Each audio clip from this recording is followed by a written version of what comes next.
हमारे सिख भाइयों की थी। यह अनुभव इस बात का उदाहरण है कि कैसे हमारे सिख समाज ने भारत और दूसरे देशों के रिश्तों की एक मजबूत कड़ी बनने का काम किया है।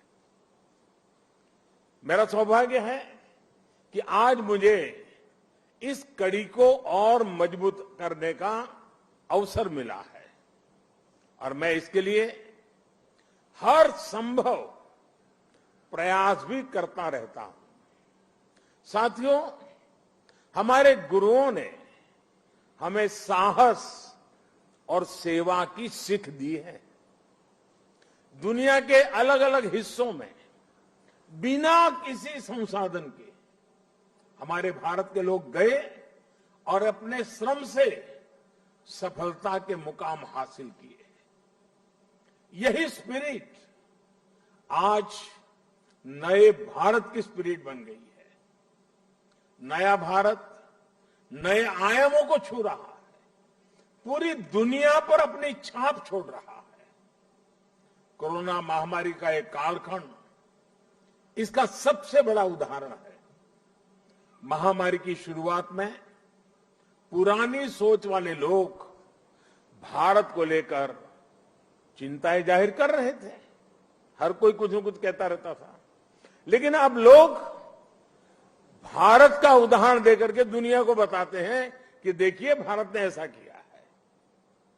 पहले क्या कहा जा रहा था कि भारत की इतनी बड़ी आबादी, भारत को कहां से वैक्सीन मिलेगी, कैसे लोगों का जीवन बचेगा। लेकिन आज भारत वैक्सीन का सबसे बड़ा सुरक्षा कवच तैयार करने वाला देश बनकर के आज उभरा है। श्री अकाल करोड़ों वैक्सीन डोज हमारे देश में लगाई चुकी है। आपको भी सुनकर गर्व होगा कि इसमें भी 99% वैक्सीनेशन हमारी अपनी मेड इन इंडिया वैक्सीनेशन से हुआ है। इसी कालखंड में हम दुनिया के सबसे बड़े स्टार्टअप इकोसिस्टम में से एक बनकर के उभरे हैं। हमारे यूनिकॉर्न्स की संख्या लगातार बढ़ रही है। भारत का ये बढ़ता हुआ कद, ये बढ़ती हुई साख, इससे सबसे ज्यादा किसी का सर ऊंचा होता है तो वो हमारे डायस्पोरा का है।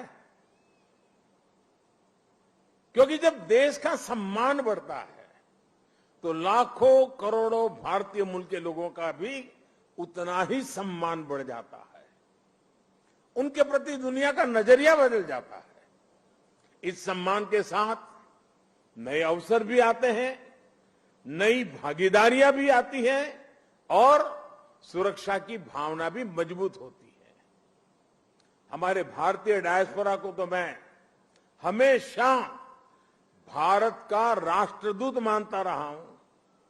सरकार जो भेजती है वो तो राजदूत है, लेकिन आप जो है राष्ट्रदूत है। आप सभी भारत से बाहर मां भारती की बुलंद आवाज है, बुलंद पहचान है। भारत की प्रगति देखकर आपका भी सीना चौड़ा होता है, आपका भी सिर गर्व से ऊंचा होता है। परदेश में रहते हुए आप अपने देश की भी चिंता करते हैं, इसलिए विदेश में रहते हुए भारत की सफलता को आगे बढ़ाने में, भारत की छवि को और मजबूत करने में भी आपकी बहुत बड़ी भूमिका है। हम दुनिया में कहीं भी रहे, इंडिया फर्स्ट, राष्ट्र प्रथम हमारी पहली आस्था होनी चाहिए। साथियों, हमारे सभी 10 गुरुओं ने राष्ट्र को सबसे ऊपर रखकर भारत को एक सूत्र में पिरोया था। गुरु नानक देव जी ने पूरे राष्ट्र की चेतना को जगाया था, पूरे राष्ट्र को अंधकार से निकालकर प्रकाश की राह दिखाई थी। हमारे गुरुओं ने पूरब से पश्चिम, उत्तर से दक्षिण पूरे भारत की यात्राएं की। हर कहीं पर भी जाइए उनकी निशानियां हैं, उनकी प्रेरणाएं हैं, उनके लिए आस्था है।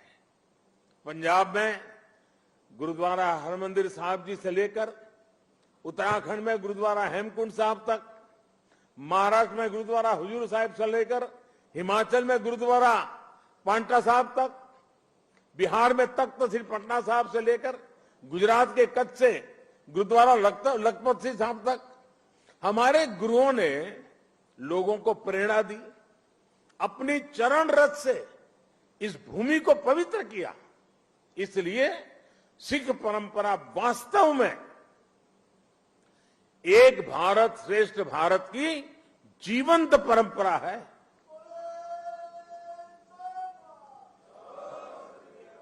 भाई और बहनों, आजादी की लड़ाई में और आजादी के बाद भी सिख समाज का देश के लिए जो योगदान है, उसके लिए पूरा भारत कृतज्ञता अनुभव करता है। महाराजा रणजीत सिंह का योगदान हो, अंग्रेजों के खिलाफ लड़ाई हो या जलियांवाला बाग हो, इनके बिना न भारत का इतिहास पूरा होता है, न हिंदुस्तान पूरा होता है। आज भी सीमा पर खड़े सिख सैनिकों के शौर्य से लेकर देश की अर्थव्यवस्था में सिख समाज की भागीदारी और सिख एनआरआई के योगदान तक, सिख समाज देश के साहस, देश का सामर्थ्य और देश के श्रम का पर्याय बना हुआ है। साथियों, आजादी का अमृत महोत्सव हमारे स्वतंत्रता संग्राम के साथ साथ हमारी संस्कृति और विरासत को सेलिब्रेट करने का भी अवसर है, क्योंकि आजादी के लिए भारत का संघर्ष केवल एक सीमित कालखंड की घटना नहीं है। इसके पीछे हजारों साल की चेतना और आदर्श जुड़ी थी। इसके पीछे आध्यात्मिक मूल्य और कितने ही तप त्याग जुड़े हुए थे। इसलिए आज देश जब एक तरफ आजादी का अमृत महोत्सव मनाता है, तो साथ ही लाल किले पर गुरु तेग बहादुर जी का 400वां प्रकाश पर्व भी मनाता है। श्री अकाल। गुरु तेग बहादुर जी के 400वें प्रकाश पर्व के पहले हमने गुरु नानक देव जी का 550वां प्रकाश पर्व भी पूरी श्रद्धा के साथ देश विदेश में मनाया था। गुरु गोविंद सिंह जी के 350वें प्रकाश पर्व का सौभाग्य भी हमें ही मिला था।